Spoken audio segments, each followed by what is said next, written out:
好了，大家，我现在面前的呢是苹果刚刚发布的全新的 M5 芯片版本的 iPad Pro， 我们一起来开箱看一下。这里有一个 USB-C 的充电插头，然后有一根黑色的双 USB-C 数据线，1、2、3，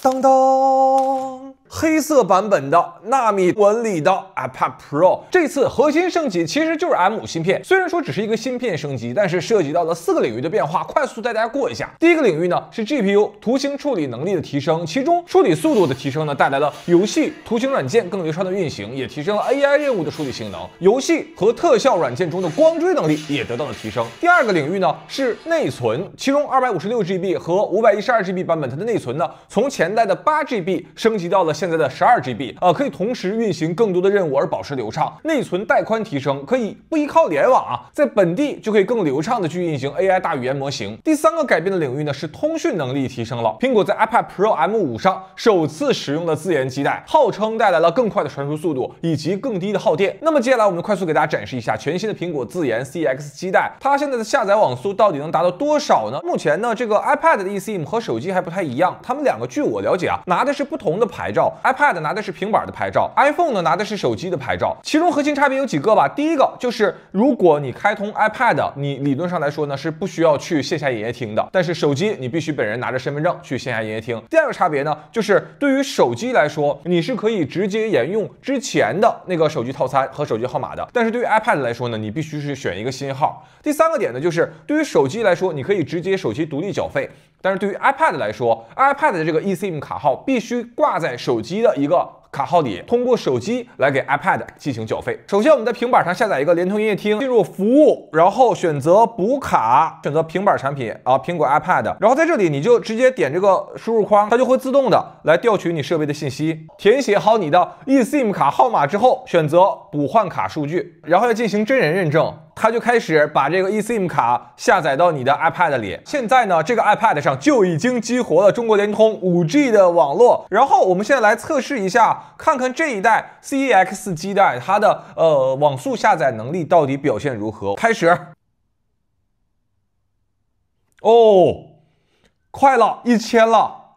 大家还记得上半年在测试 iPhone 16E 的时候，那是苹果第一代使用自研的基带。那个时候只能跑到500-600，但是现在我们可以看到下载速度已经达到了和高通基带基本相同的一个水平。现在 iPad Pro 和 iPhone Air 它们两个都使用了苹果最新的 CX 基带，所以都能够实现满血下载速度了。第四个由M5 芯片带来的升级呢，则是充电，这一次支持了40瓦充电插头的60瓦快充以上这4个场景就是这一次由 M5 芯片所带来的4个改变。因为其他的环节都没有变，所以说今天视频呢，我再分享2个在过去1年的使用 iPad Pro 的过程中有2个全新的体验，这是和之前的视频中我和大家没有分享过的。第一个就是针对去年评测时候我的一个结论就是当时呢我在测试这个纳米纹理屏幕的时候，我给出的一个结论呢是，这块屏幕虽然说拥有出色的防反光性能，但是在绝对的对比度上要落后于标准版玻璃，更适合在复杂光线环境中对色彩准确性有要求的那部分用户。但是我在过去1年的时间里我发现环境光线反射真的非常多，坐飞机有反光，坐高铁有反光，就只要是我外出携带 iPad， 绝大部分场景都充斥着光线的污染。所以说我之后的一段时间就切换到了纳米玻璃纹理的 iPad 使用了一段时间，这个感受非常非常的好。今天的视频里呢，我想修改一下我1年半之前视频的结论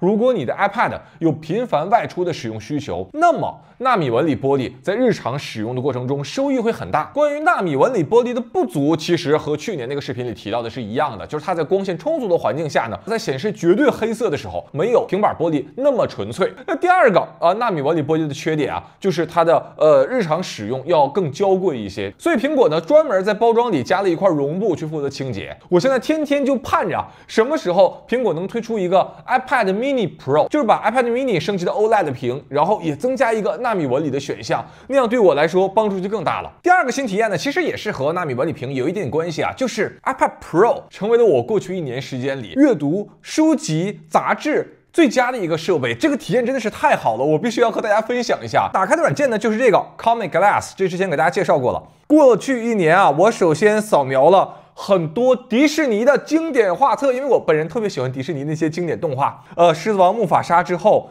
对狮子王重新燃起了这个热情。大家可以看一下，这个就是扫描的狮子王。当时迪士尼这个画风我也非常喜欢，一页一页的，对不对？人猿泰山，我发现你看那个书其实不是特别厚，但是信息量巨大，有一点点像那个电影的分镜镜头。你在这个画册里就有一点点到了那个香港迪士尼人猿泰山有一个树屋，对不对？还有比如说我个人非常喜欢的阿拉丁啊，这个里边的那个A Whole New World 的那首歌真的是我可能最喜欢的迪士尼的歌曲之一。这就是这些书原本的样子。你看当年这售价还不便宜呢，30块钱一本。这些书都有硬壳，其实你很难说把这一本书携带在身边，对吧？尤其是这么厚的一摞书，现在这些书籍都在一个这么薄薄的 iPad 里了。你看，我甚至觉得扫描之后它的效果反而要变得更好了。给大家看一下这个色彩对比啊，因为我这些书都已经拆过了，所以说它就只能零零散散的摆在这里了。这个阅读观感非常的好，就是它真的就跟纸张一样，一点点反光都没有。然后比如说我横屏的时候呢，它就变成了2页来进行阅读。那这么一本书，你从二手网站买，成本高不高？我跟大家说，这本《狮子王》定价30，我买的5块钱，是不是还可以？然后我再给大家看一下，我还扫描了这个 DK 的儿童历史大百科。小朋友看这本书可能还觉得有点深奥，但是对我来说刚刚好。这一本就是 DK 大百科，你这本书你别说外出携带了，你就平时在家阅读，我都得找一个专门有平台的地方放，不然你举也举不动。而现在大家可以看一下。现在这本大百科完全收录在了这一个仅有5.6毫米厚的 iPad Pro 中。我最喜欢这种百科书籍的一个点，就是这些书籍里有非常精美的这种手绘图片，这些手绘的精美图片是照片啊或者摄影啊所不能替代的。然后大家知道我这本书花多少钱吗？原版定价是138元，而我从二手的这个交易平台买的。29块钱，我是扫描了包括这个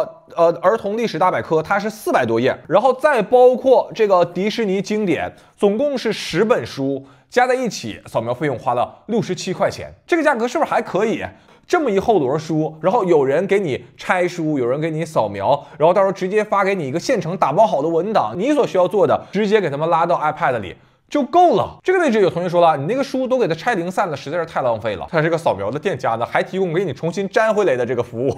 这本是我之前在魔点众筹的，我也是给它扫描进到了 iPad Pro 里。这本书就是店家先把我拆开，你看这有拆开的痕迹。然后他重新给我钉装到了一起。除了扫描了儿童历史百科，我还扫描了我个人最爱的史前生物大百科啊，这也是 DK 出品的。我给大家看一下，这么厚的一本书啊，真的每次看的时候，我都觉得是一个精神的洗礼，就那种焚香沐浴更衣都准备好了才能来阅读。在过去的1年时间里，我就把它装在我的 iPad Pro 里边，然后真的走遍世界各地。然后在这里，我再跟大家分享一个另2本，也是我个人觉得扫描到这个 iPad 里特别棒的，一个是《战舰的秘密》。一个是城堡的秘密，这也是 DK 出品的，它会用比较大的画幅啊，把这个城堡横切面给你展示出来，这就是城堡的一个横截图。然后你看，当我放大画面的时候，你看里边的这个绘画呀，我觉得绘画真的是在书籍里一个非常非常重要的元素。那个城堡厕所是直接从这个位置然后排下去，然后有的刺客就从这个下水管道里往上爬，然后把这个刺杀的目标给干掉。正在从这个下水管道往上爬，结果爬在这边就卡住了，卡死在这个下水管道里了。哎呦我天哪，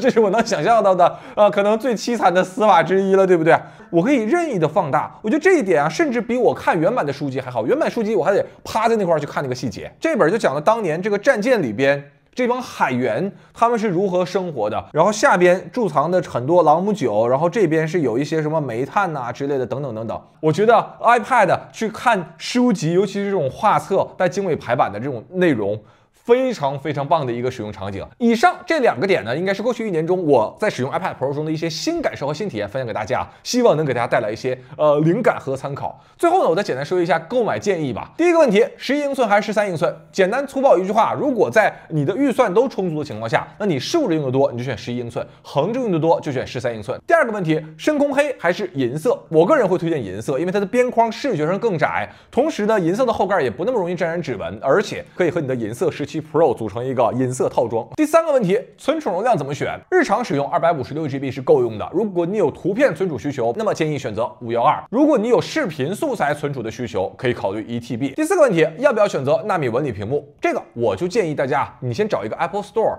你先看看真机。第五个问题，无线蜂窝网络到底要不要选？我的个人建议啊，是如果你有办公需求，微信群呐、飞书群呐、办公消息发布网络图文内容或者说和那些办公相关时效性有要求的这些需求，再搭配上这个键盘输入，你是可以考虑蜂窝数据版本的。如果你本身呢只是一些单纯的学习软件视频软件，那么就没有必要选择蜂窝版本了。最后在保护壳这个位置我再次跟大家强调，大家谨慎购买那种全包壳，特别是你装的时候就觉得非常紧，拆下来的时候更费劲的这种保护壳。因为我已经看过有太多用户在拆保护壳的时候把 iPad 给掰弯的悲剧了当然了，也可能不是用户掰弯的，可能就是睡一觉醒来那 iPad 自己就变成那样了。好了，以上呢就是今天视频的全部内容，简单开箱分享一下我自己的使用感受，希望能给大家提供一些参考，能够帮助大家更充分的去挖掘 iPad 的使用场景。我是钟文泽，我们下个视频再见。